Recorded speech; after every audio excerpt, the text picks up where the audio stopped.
Jumat pagi ini kita akan Jumatnya Penuja, di mana materi kali ini kita akan membahas 10 indikator PHBS rumah tangga. Apa itu indikator PHBS? Yuk kita simak sama-sama. Assalamualaikum warahmatullahi wabarakatuh. Perkenalkan, nama saya Baik Nana Istiana. Saya bekerja di bagian promosi kesehatan Puskesmas Penuja. Hari ini saya akan mencoba menjelaskan tentang PHBS. Apa itu PHBS? PHBS adalah singkatan dari perilaku hidup bersih dan sehat. Sedangkan PHBS rumah tangga adalah upaya untuk memberdayakan semua anggota rumah tangga agar tahu, mau, dan mampu untuk menerapkan perilaku hidup bersih dan sehat serta berperan aktif dalam kesehatan masyarakat. PHBS rumah tangga ini bertujuan untuk menerapkan perilaku hidup bersih dan sehat agar terhindar dari penyakit. Apa saja indikator PHBS? Indikatornya ada 10. Yang pertama, persalinan ditolong oleh tenaga kesehatan. Kenapa persalinan harus ditolong oleh tenaga kesehatan? Karena tenaga kesehatan merupakan orang yang sudah ahli dalam membantu persalinan sehingga keselamatan ibu dan bayi lebih terjamin. Indikator kedua adalah memberikan bayi 0-6 bulan ASI eksklusif. Apa itu ASI eksklusif? ASI eksklusif adalah bayi 0-6 bulan yang diberikan ASI saja tanpa ada tambahan makanan atau minuman lain. Indikator ketiga adalah penimbangan bayi dan balita setiap bulan. Kenapa anak kita perlu ditimbang? Penimbangan di sini dimaksudkan untuk memantau pertumbuhan bayi dan balita. Penimbangan bisa dilakukan di posyandu mulai dari umur 0 sampai 5 tahun. Indikator keempat adalah menggunakan air bersih. Air bersih merupakan kebutuhan dasar kita setiap hari. Syarat-syarat air bersih adalah tidak berwarna, tidak berbau, dan tidak berasa. Indikator kelima adalah mencuci tangan menggunakan sabun di air mengalir. Kenapa harus pakai sabun? Sabun dapat membunuh kuman dan kotoran. Kapan saja kita harus mencuci tangan? Yang pertama, sebelum dan sesudah makan. Yang kedua, sebelum menyuapi bayi. Yang ketiga, sebelum menyusui bayi. Yang keempat, setelah menceboki bayi. Yang kelima, setelah buang air besar. Dan yang keenam, setiap kali tangan kita kotor. Ada 6 langkah cara cuci tangan. Bisa disimak ya.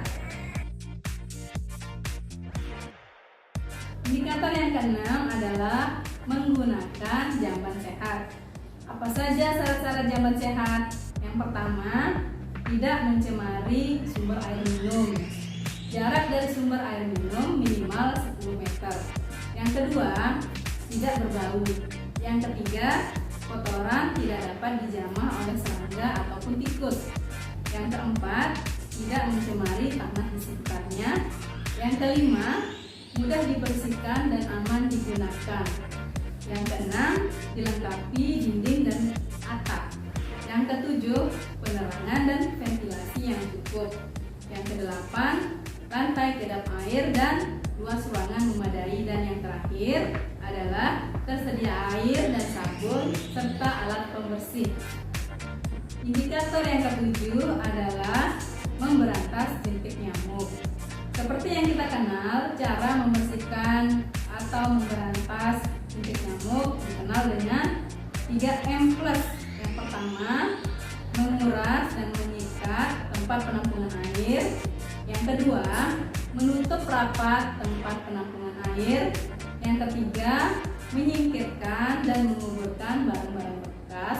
Serta plus, menghindari gigitan nyamuk dengan menggunakan kelambu. Indikator ke-8 adalah makan buah dan sayur hari. Kenapa kita harus makan buah dan sayur tiap hari? Karena buah dan sayur mengandung vitamin dan mineral yang mengatur pertumbuhan dan pemeliharaan tubuh, serta mengandung serat yang tinggi. Indikator ke-9 adalah melakukan aktivitas fisik secara teratur setiap hari. Bagaimana cara melakukan aktivitas fisik yang benar? Yang pertama, lakukan secara bertahap hingga mencapai 30 menit. Jika belum terbiasa, dapat dimulai dengan beberapa menit setiap hari dan terus ditingkatkan. Yang kedua, lakukan aktivitas fisik sebelum makan atau 2 jam setelah makan. Yang ketiga, awali aktivitas fisik dengan pemanasan atau peregangan. Yang keempat, lakukan gerakan ringan dan secara perlahan ditingkatkan sampai sedang. Selanjutnya, jika sudah terbiasa, maka lakukan kegiatan tersebut minimal 30 menit setiap hari.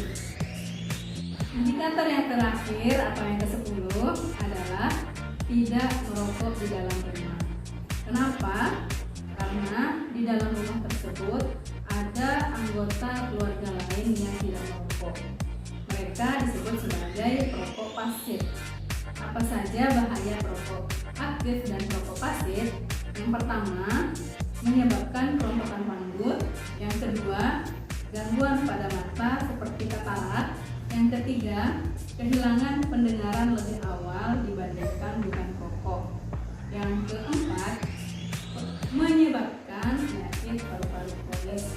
Yang kelima, merusak gigi dan menyebabkan bau mulut tidak sedap. Yang keenam, menyebabkan penyakit seperti stroke, serangan jantung, impoten, bisa juga guguran. Demikian 10 indikator PHBS rumah tangga. Semoga bermanfaat dan bisa diterapkan dalam kehidupan sehari-hari. Wassalamualaikum warahmatullahi wabarakatuh. Jangan lupa ya, follow, like, share,